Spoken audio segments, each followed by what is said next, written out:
القلب الميت هو اللي بيوصل لغرضه، غير كده لا. الجبن عمره ما بينفع صاحبه ولا بيخليه يخطي خطوة لقدام. واللحظة دي لحظة بتتكرر كتير في حياتي، لحظة صعبة إنما بالنسبة لي خلاص أنا قلبي مات. كنت واقف وسط الزراعات جنب الملاحات قدام الأوضة البوص اللي بنيتها بإيديا أنا ويوسف صاحب عمري. يوسف يبقى دراعي اليمين من صغري، ما بخطيش خطوة من غير ما بيكون معايا. حطيت السيجارة في بقي واتلفت حواليا، سحبت نفس بارد. الدنيا برد قوي النهاردة.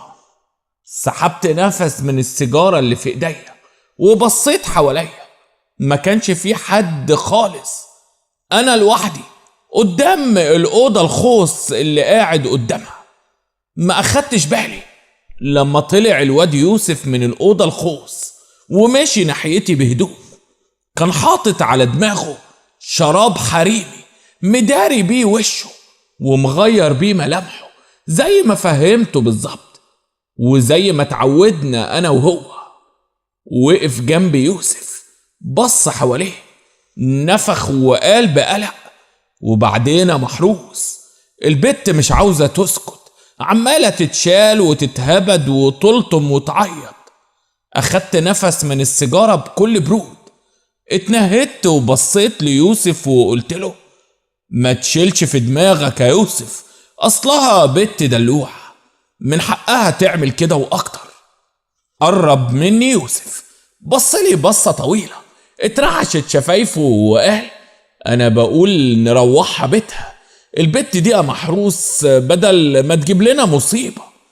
ضحكت في استهزاء، رجعت أسحب دخان السيجارة وبصيت ليوسف وقلت له بسخرية: هو أنت جرالك إيه يا يوسف اليومين دول؟ مالك يا صاحبي، قلبك بقى خفيف كده ليه؟ اتنهد يوسف، نفخ نفس سخن وبص في الأرض. رميت عقب السيجارة اللي في ايديا وقلت له: البس الشراب على وشك كويس، مش عاوزين البت تعرف احنا مين. هز يوسف دماغه، ما اتحركش. مديت ايدي في جيبي، طلعت فردة شراب حريمي من جيبي، لبستها في دماغي بسرعة وشدتها على وشي على قد ما اقدر. اتغيرت ملامحي تحت الشراب وادانا شكلي. بصيت ليوسف وقلت له بكل خشونة: خلي بالك على بال ما ارجع لك. واتنهدت.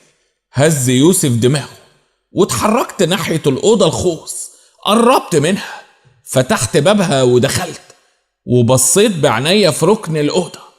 ابتسمت ابتسامة ما بانتش على وشي تحت الشراب، وشافتني حنان البنت اللي خطفناها النهاردة الصبح من قدام المدرسة الثانوي. كانت عينيها مليانة دموع وبتتنفض زي ما يكون عندها حمى، زي ما يكون حد بيكهربها.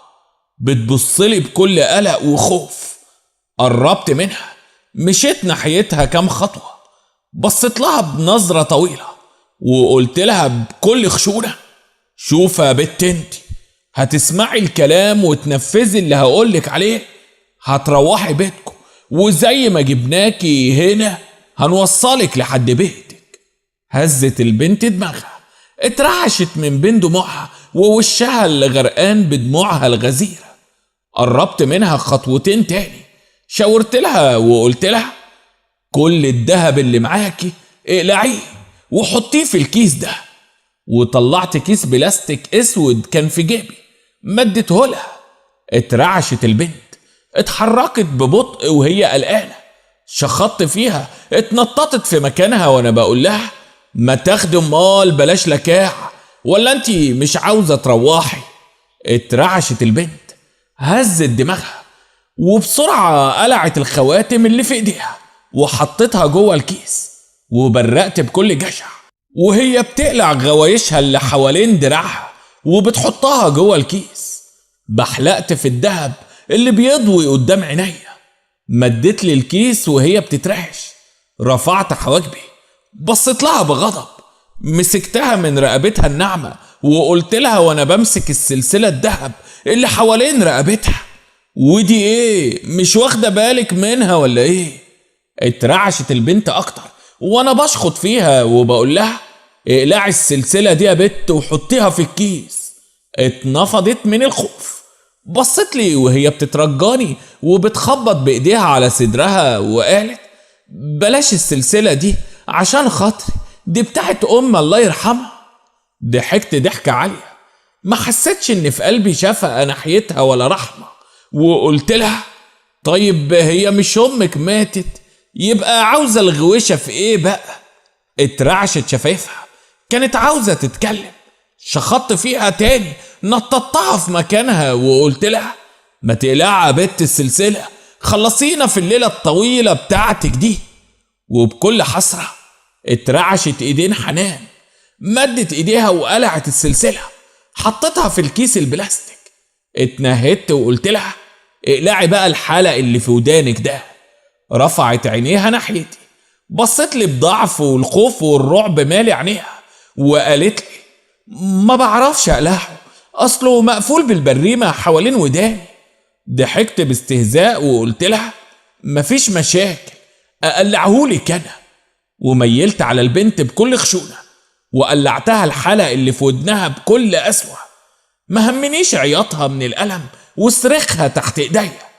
لميت الدهب كله بتاعها في الكيس البلاستيك وحطيته في جيبي بكل جشع، وبصيت لها بصة طويلة: حلوة قوي البت دي، لسه في ثانوي، بنت بكر لسه بخيرها، قوام ملفوف وجسم دافي وصدر فاير يجنن. صدر بكر محجر لسه ما اتلمسش. برقت وانا ببص لها، بحلقت في جسمها الطري ورجليها الملفوفة اللي طالعة من تحت الجيبة الرصاصي بتاعت المدرسة.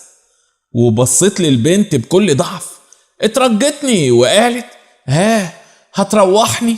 انا عطيتك كل حاجة. اتنهدت وانا باكلها بعينيا، هزيت دماغي وانا مبحلق في صدرها الفاير وقلت لها: ها، هروحك، بس هو فاضل حاجة بسيطة بس، طلب صغير هتنفذيه واسيبك تروحي على طول. هزت البنت دماغها، بان عليها القلق وقالت لي: طلب ايه؟ اتنهدت، جريت بعينيا على شعرها السايح وجسمها اللي زي الملبن الطري، وقربت منها وانا ببص لها بكل جشع وقلت لها بكل قسوة: اقلعي هدومك بقى، اقلعي هدومك وقفي عريانة قدامي. وبرقت البنت، اترعشت رقبتها، بصت لي وبحلقت في وشي اللي انا مدريه بالشراب، وما اتكلمتش ابدا. وقفت حنان قدامي بهدومها الداخلية، كانت بتترعش من البرد والخوف والرعب اللي هي فيه، بتتنفض زي ما تكون ماسكة سلك متكهرب. قربت منها، أكلت جسمها العريان بعناية وقلت لها: وبعدين معاكي، ما قلتلك هروحك، ما تخافيش. بلعت حنان ريقها بصعوبة، اترعشت وقالت: كفاية كده، ربنا يخليك، خليني ألبس هدومي واروح، هو أنت ما عندكش اخوات بنات؟ برقت بعينيا زي ما كون اتضربت على دماغي. اترعشت من كلامها اللي أثر فيا، انقبض قلبي وانا بقول لها بكل غضب: مالكيش دعوة، ما تجيبيش سيرة اخواتي البنات، ويلا اقلعي هدومك الجوانية دي، عاوزة اشوفك عريانة خالص قدام مني. واترعشت حنان، اتشنكت رقبتها زي ما تكون اتأكدت ان الكلام معايا وتوسلها ليا مش هيجيب نتيجة. وبرقت بعينيا، النار قادت في كياني كله لما ابتدت حنان تقلع هدومها الداخلية بايديها اللي بتترعش، ووقفت قدامي حنان عريانة، ودق قلبي اتزلزل كل كياني وانا بجري بعينيا على كل تفصيلة من تفاصيل جسمها الدافي الناعم. بحلقت في كل تفاصيلها وهي واقفة قدامي بجسمها البكر اللي زي عمود الرخام. وغمضت حنان عينيها من كسوفها مني وانا بتفحص كل حتة في جسمها بدون اي احراج، وهي شايفاني بمد ايديا ناحية جسمها البكر الطري. اترعشت ايديا غصب عني وانا بلمس جسمها الفاير اللي زي الكنز اللي ما اتلمسش قبل كده، وانا ببلع ريقي بصعوبة وبقول لها حلاوتك يا حنان، حلاوتك. واستسلمت حنان، سابت نفسها بين ايديا، نزلت دموعها سخنة على خدها وما اتكلمتش تاني، ما اتكلمتش ابدا ابدا. وقفت حنان بعد ما لبست هدومها وهي حاضنة شنطة المدرسة، كنا مغطيين عينيها بمنديل، ووقفت قدامها انا والواد يوسف، كنا حاطين الشرابات النايلون الحريمي فوق وشنا عشان حتى لو بصت ناحيتنا وقدرت تشوف ما تعرفناش. بصيت ليوسف وقلت له بكل خشونة هتوصل حنان بالتوك توك لحد اول الطريق يا يوسف وتنزلها هناك وهي هتعرف تروح. وبصيت لحنان، قربت من ودانها وزعقت لها وهي واقفة تترعش قدام مننا، وقلت لها وانت يا حنان اياك تجيبي سيرتنا ولا تفتحي بقك بكلمة، وإلا هيكون فيها فضيحتك وهيكون فيها موتك. هزت حنان دماغها، دموعها جريت على خدودها. قربت منها وقلت لها سمع الكلام كويس يا حنان؟ ماشي يا حنان. هزت حنان دماغها، ركبت التوك توك مع يوسف، كان بيجرها من ايديها، ما كانتش شايفة حاجة قدامها. راقبت التوك توك وهو ماشي بيهم لحد ما اختفوا من قدام عينيا، واتنهدت وانا بفتكر حنان وهي بين ايديا، وهي زي حتة الملبن الطري بقلب فيها يمين وشمال، وانا بلمس جسمها البكر الدافي المليان. واتنهدت وانا ببص بعينيا مطرح ما مشي يوسف بالتوك توك، وقلت مع السلامة يا حنان، مع السلامة يا حلوة. اخر النهار رجعت البيت، اتخلصت من الشراب اللي كان كاتم على نفسي، واتصرفت في الدهب اللي اخدته من البت حنان. هي دي حياتي، حياة انسان ما عندوش لا قلب ولا ضمير. كل ما بحتاج فلوس بنزل انا والواد يوسف نخطفوا بنت متريشة من بنات المدارس، البنات المخطوبين اللي لابسين شبكة دهب في ايديهم، ومهمتي ان اشط البت من الدهب اللي معاها واتمتع بيها لو عجبتني، وارجعها بعد كده لاهلها، وابيع الدهب وادي الواد يوسف نصيبه واخد انا الباقي. مش بقول لكم الجبان في اليومين دول ما يعرفش يعيش، وانا طول عمري قلبي ميت مش جبان. وبعدين البت من دول بتبقى متغمية وما بتقدرش تعرف هي فين، ولا بتتعرف على ملامحنا بسبب الشرابات اللي بنلبسوها في وشنا. يعني العملية بتبقى ما تخرش المية، الجريمة الكاملة بقى. ضحكت وانا بدخل الأوضة الصغيرة اللي في جنب الشقة، أوضة أختي عنايات. عنايات كانت نايمة، قربت منها طبطبت عليها بحنية وانا بصحيها وقلت لها اصحي يا عنايات اصحي، انا جايب لك اكل سخن معايا. فتحت عنايات عينيها، ابتسمت، اتعلقت في رقبتي بسرعة لما شافتني وقالت اخويا انت جيت امتى؟ اتأخرت عليا ليه؟ ضحكت لها، بصت لها بكل حنية، انا اللي مربيها من بعد موت ابويا وامي، ملهاش حد غيري. اتنهدت وانا بقول لها غمضي عينيك يا عنايات، وغمضت عنايات عينيها. مدت ايديا في جيبي، طلعت السلسلة بتاعت البت حنان اللي لسه واخدها منها، طوحت السلسلة قدام عينين اختي عنايات وقلت لها افتحي عينيكي بقى. وفتحت عنايات عينيها، برقت بذهول لما شافت السلسلة، اتنفضت وهي بتخطفها من ايديا وقالت بفرحة وهي بتبص لها بعينيها دي ليا انا يا محروس. برقت لها وقلت لها امال لمين يعني؟ ليك انت طبعا يا ست البنات. ولبست عنايات السلسلة حوالين رقبتها، فرحت بيها قوي وانا كنت فرحان لفرحتها. انا مهمتي في الحياة ان اشوف اختي عنايات فرحانة، ايوه هو ده اللي بتمناه في حياتي كلها. معرفش نفسي نمت ازاي ليلتها، وصحيت الصبح على ايد عنايات بتهزني بتصحيني وبتقولي محروس قوم يا محروس، اصحى يا اخويا، يوسف واقف لك بره مستنيك. اتنهدت، فرجت عينيا وقلت لها اعملي له شاي يا عنايات على بال ما اقوم واجيله. بعد شويه قمت من نومتي، طلعت لقيت يوسف قاعد مستنيني وبيشرب الشاي اللي قدامه. ميلت عليه، برقته وقلت له جاهز ابو الصحاب لعمليه النهارده؟ هز يوسف دماغه، بصلي وقال جاهز يا محروس، البت بتاعت النهارده في مدرسه الصنايع، مخطوبه ولابسه صيغه يجي كيلو دهب بحالهم. سحبت نفس من السيجاره وبصيت له وقلت له خلاص يا يوسف يا صاحبي، يبقى حلال علينا كيلو الدهب اللي في ايديها، حلال علينا يا صاحبي. اللي حصل النهارده ما كناش عاملين حسابه. البت اللي خطفناها كانت شديده وعافيه ومعفره، قومتنا بشكل رهيب.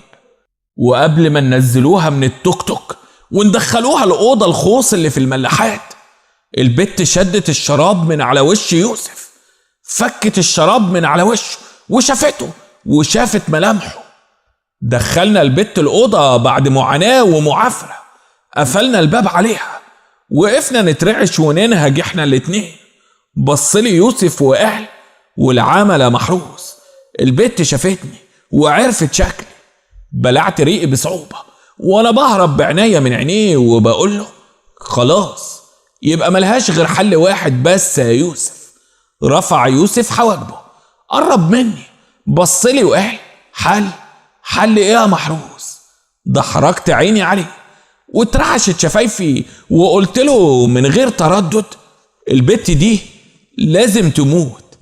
لازم تموت يا صاحبي. وقف يوسف مذهول قدامي، اتنفض، اترعش، وقال وهو بيبص في عينيا بت ايه اللي عاوز تموتها محروس؟ هو احنا قتالين قتلة؟ اتنهدت، نفخت نفس سخن وقلت له خلاص بلاش نموتوها وكمان نروحوها لحد بيتها، انما لما تروح تعمل بلاغ في الاسم ويوروها الصور وتتعرف عليك وتجيب رجلينا في سجن وحديد ما تبقاش تزعل بقى. هز يوسف دماغه، بصلي وقال ايوه محروس، بس قاطعت كلامه، برقت له بكل غضب وقلت له ما بسش، الظاهر كده ان قلبك بقى خفيف قوي وما بقتش تنفع في الشغلانه يا يوسف. بلع يوسف ريقه بصعوبه، هرب بعينيه من عينيا وقال اسمع يا محروس، انا بشتغل معاك عشان نسرق وبس، انما قتل يبقى انت من سكه وانا من سكه، دي روح يا صاحبي وانا ما ينفعش اقتل. برقت بعينيا، قربت منه وقلت له كده اهو، ده اخر كلام عندك يا يوسف؟ هز يوسف دماغه، شوح في وشي بعصبيه وقال بكل اصرار البت اللي جوه دي تروح بيتها، ودي اخر عمليه بيني وبينك يا صاحبي. رفعت حواجبي، الغضب ملا كياني وتحسست المطوه اللي في جيبي، طلعتها من جيبي، ما كانش يوسف شايفني.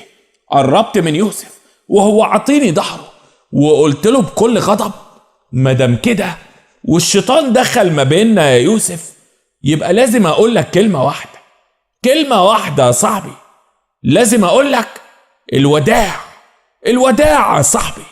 وبسرعه غرست المطوه في جنب يوسف وصرخ يوسف، بصلي بذهول وانا بطعنه مره تانية وتالتة، كان نظرته كأنه بيقول لي بتغدر بيا يا صاحبي.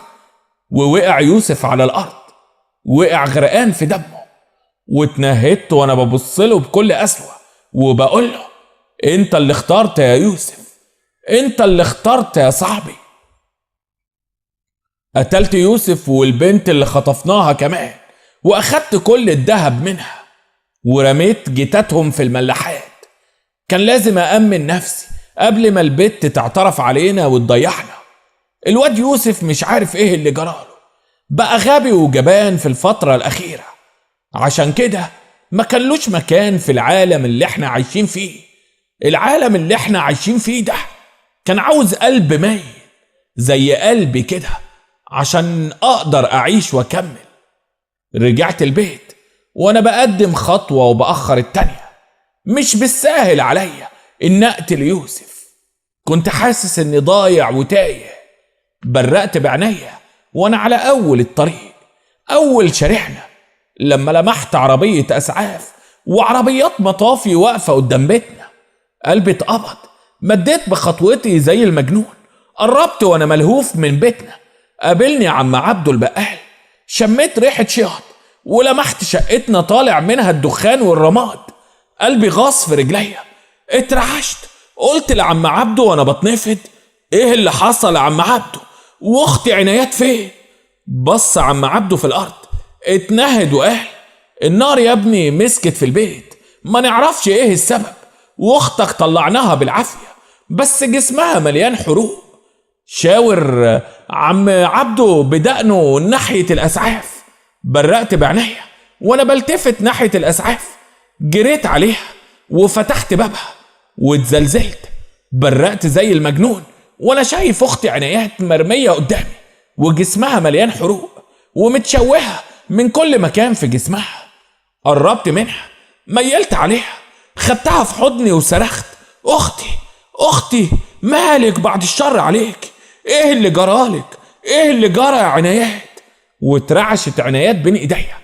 رفعت عينيها ناحيتي بكل صعوبة وقالت بضعف: انا استاهل الحرق يا محروس، استاهل الحرق يا اخويا، اوعى تزعل عليا.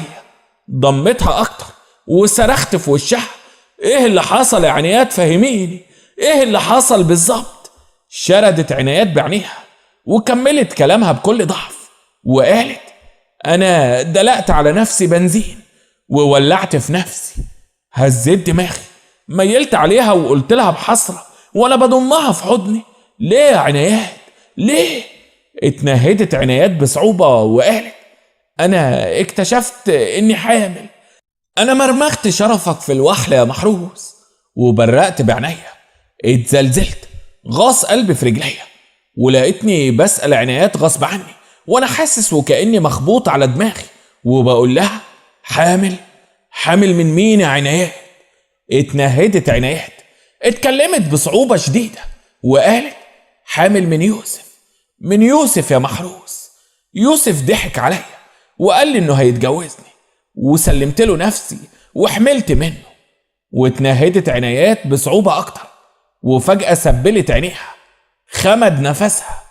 عنايات اختي ماتت بين ايديا بعد ما اعترفت لي الاعتراف الرهيب ان يوسف صاحبي اللي انا لسه قتله ورميه في الملاحات بايديا ضحك عليها ومشيلها عيل في بطنها. يوسف انتهك حرمة بيتي وذلني واخد شرف اختي. وحسيت اني مذهول، زي ما اكون مخبوط على دماغي بحاجة تقيلة. هزيت عنايات بكل قوتي في ايديا وانا بقول لها: قومي يا عنايات، اصحي يا اختي. ولمحت السلسلة الذهب اللي عطتها لها متعلقة حوالين رقبتها وصرخت بكل قوتي: قومي يا عنايات، قومي يا اختي. وما ردتش عليا عنايات، ما ردتش عليا ابدا ابدا. استنونا مع حكاية جديدة. لو عجبكم الفيديو ما تنسوش الاشتراك في القناة وتفعيل زر الجرس.